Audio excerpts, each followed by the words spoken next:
Hello friends, education world YouTube channel पर आप सभी का स्वागत है। अभी तक आप लोगों ने अगर इस चैनल को सब्सक्राइब नहीं किया हो तो प्लीज़ सब्सक्राइब करें, लाइक करें और कमेंट्स करें। तो आज हम जो लेसन प्लान बनाने जा रहे हैं वो है ज्योग्राफी का, जिसमें आप लिखेंगे छात्र अध्यापिका का नाम, दिनांक, कक्षा और विषय। ठीक है, विषय हम भूगोल लिया है हमने, तो हमने यहाँ लिखा है भूगोल। दिवस, कालखंड, जितने भी मिनट का आप बना रहे हैं, विद्यालय का नाम। फिर यहाँ पर आता है आपका प्रकरण। हमने आज का टॉपिक लिया है प्राकृतिक संसाधन वन, जिसमें सामान्य उद्देश्य ले रहे हैं हम। सामान्य उद्देश्य कम से कम आप 10 लिखेंगे। छात्रों में भूगोल के अध्ययन के प्रति रुचि व जिज्ञासा विकसित करना। अब जब हम सामान्य उद्देश्य लिख रहे होते हैं तो इसमें उद्देश्य का मतलब होता है कि इनका उद्देश्य क्या है, मतलब जो हम प्राकृतिक संसाधन वन जो टॉपिक हम पढ़ा रहे हैं उससे बच्चों में क्या क्या विकसित हो सकेगा, वो क्या क्या सीख सकेंगे। ठीक है, छात्रों में कल्पना शक्ति तथा विचार शक्ति का विकास करना, छात्रों को भौगोलिक तत्वों का ज्ञान कराना, छात्रों में प्रकृति प्रेम तथा विश्व बंधुत्व की भावना का विकास करना। हम क्या किस प्रकार से इनमें क्या मतलब बच्चों में किस प्रकार के परिवर्तन ला सकेंगे। छात्रों में प्राकृतिक शक्तियों में निहित वैज्ञानिक शक्तियों का स्पष्टीकरण करना, छात्रों को प्राकृतिक संपदा के महत्व व उसके उचित उपयोग से अवगत कराना, छात्रों को प्राकृतिक संसाधनों का ज्ञान प्रदान कर उनका मितव्ययिता से उपयोग करने की क्षमता का विकास करना, छात्रों को मानचित्र का प्रयोग सिखाना, छात्रों को जीविकोपार्जन के लिए तैयार करना, छात्रों को भूगोल के सिद्धांतों से अवगत कराना।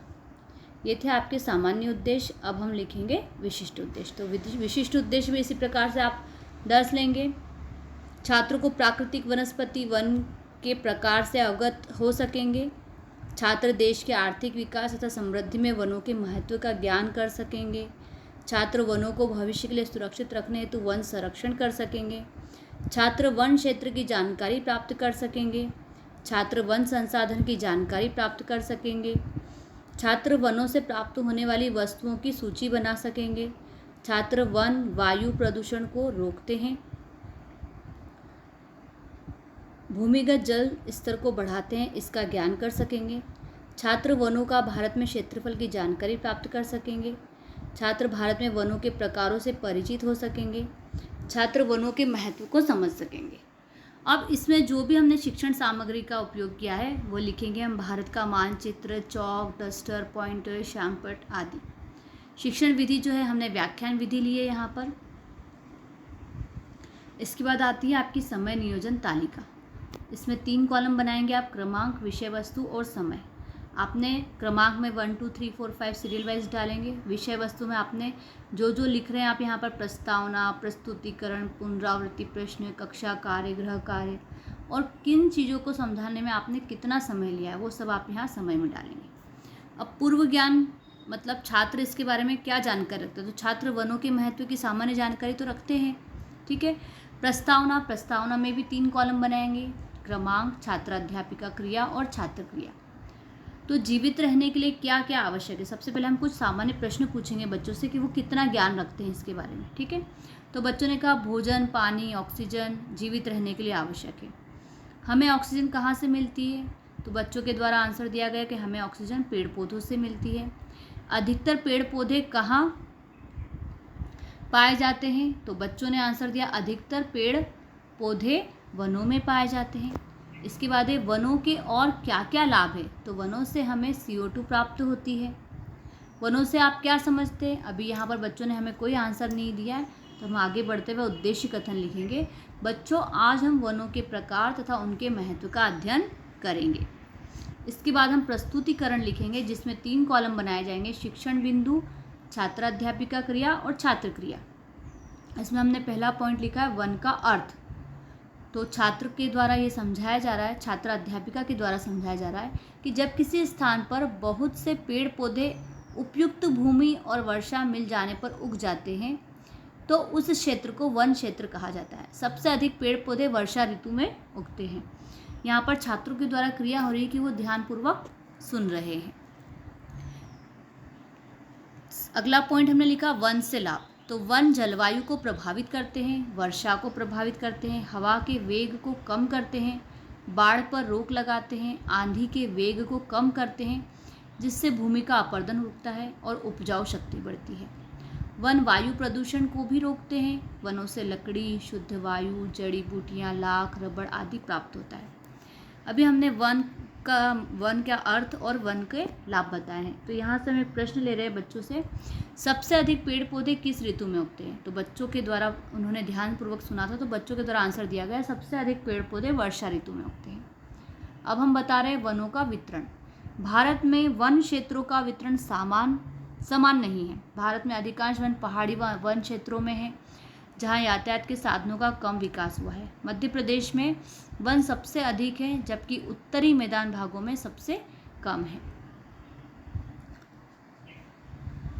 फिर भारतीय वनों के प्रकार। प्रकृति के आधार पर वन 6 प्रकार के होते हैं: सदाबहार वन, मानसूनी वन, मरुस्थलीय वन, पर्वतीय वन, नदी तट के वन और डेल्टाई वन।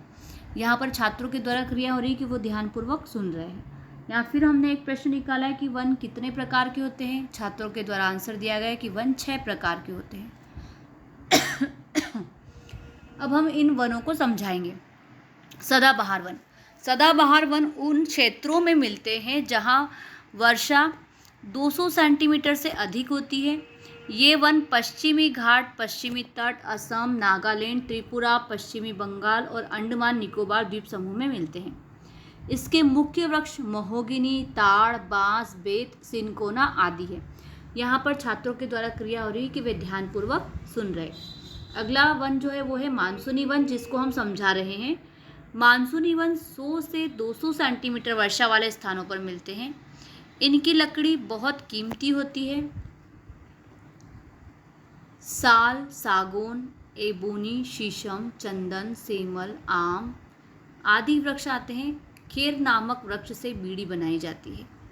यहाँ पर हम एक प्रश्न ले रहे हैं, बीड़ी किस वृक्ष से बनाई जाती है? बच्चों के द्वारा आंसर दिया गया है, बीड़ी खेर नामक वृक्ष से बनाई जाती है।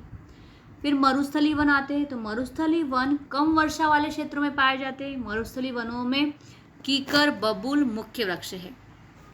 यहाँ छात्रों के द्वारा क्रिया हो रही है कि वे ध्यानपूर्वक सुन रहे हैं। फिर आते हैं आपके डेल्टाई वन। पश्चिमी बंगाल में गंगा का डेल्टा है। इसमें सुंदरी नामक वृक्ष अधिक संख्या में मिलते हैं, इसलिए इन वनों को सुंदरवन कहते हैं। पर्वतीय वन। पर्वतीय वन अधिकांशतः वन पर्वतों पर पाए जाते हैं। पर्वतीय वनों में मुख्य रूप से पाए जाने वाले वृक्ष ओक, पाइन, चीड़, देवदार, सिल्वर, फर हैं। पर्वतीय वन जम्मू कश्मीर, हिमाचल प्रदेश में पाए जाते हैं।